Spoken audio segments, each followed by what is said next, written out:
The crowded world of online multiplayer shooters is growing with Ubisoft's upcoming FPS arena shooter Xdefiant. Originally announced as a Tom Clancy game, Xdefiant has shed that branding while still delivering gameplay elements fans of games like Rainbow Six and Ghost Recon will recognize. Setting aside the Tom Clancy branding also helps emphasize one major selling point of the game: Xdefiant is one big Ubisoft crossover. Following in the footsteps of popular crossover games like Fortnite and Super Smash Bros., Xdefiant brings together different Ubisoft franchises like Splinter Cell, Watch Dogs, and Far Cry, giving players a chance to mix and match factions and experiment with gameplay styles.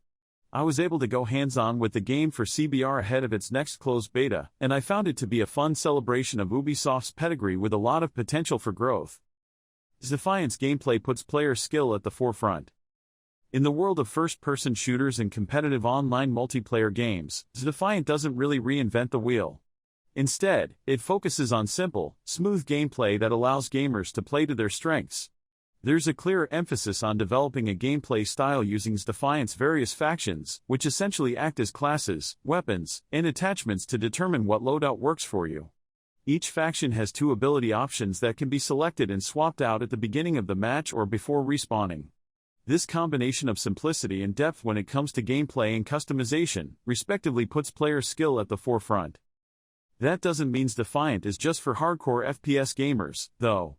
I'll admit that I am a casual fan of the genre and far from a skilled player, and while I certainly found myself dying a lot to more experienced players, I also found myself learning a lot and improving after experimenting with different factions and figuring out what weapons and skills worked best for me. The fact that more options are coming is a good sign for hardcore and casual fans alike. Xdefiant's factions are a celebration of Ubisoft's many franchises. Xdefiant will launch with 5 factions, 4 unlocked from the start and 1 unlockable through gameplay, with more slated to join as the game grows with future seasons. Each one draws from a different Ubisoft game for its aesthetic and gameplay style.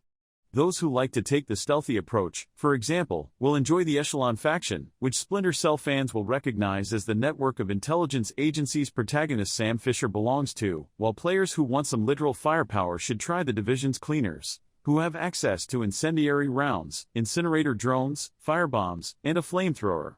The other factions available at launch are Phantoms, Ghost Recon Phantoms, Libertad, Far Cry 6, and DedSec, Watch Dogs 2. Experimenting with these factions is just as important as figuring out what weapon and attachment to use. Their distinct abilities really change how you approach gameplay, and determining which complements your playstyle is essential.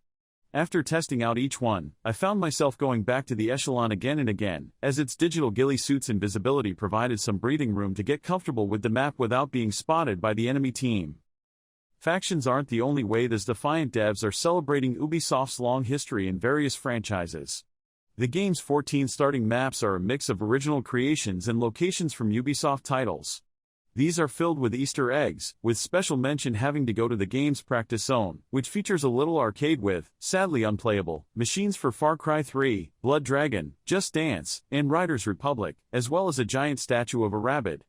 These kinds of references make Xdefiant feel like a celebration of Ubisoft's massive catalog, even some of those franchises that are notably absent, with the potential to become a digital museum of sorts for the publisher's offerings. Xdefiant has a lot of room to grow. As a preview of a beta for a game that's clearly intended to have a long life, there are certainly places where Xdefiant needs work. For example, while modes like Occupy, Domination, and Zone Control feel pretty good, Escort is noticeably lopsided towards the defenders trying to stop their opponents from completing their mission. In the 3 rounds I played on either side, the team escorting the package never made it even 30% of the way to the final goal. Regardless of the issues it still has to sort out, the foundation is there for Xdefiant to be a great arena shooter. The developers have said it plans to release new seasons every 3 months that add new content such as factions, maps, and weapons into the mix.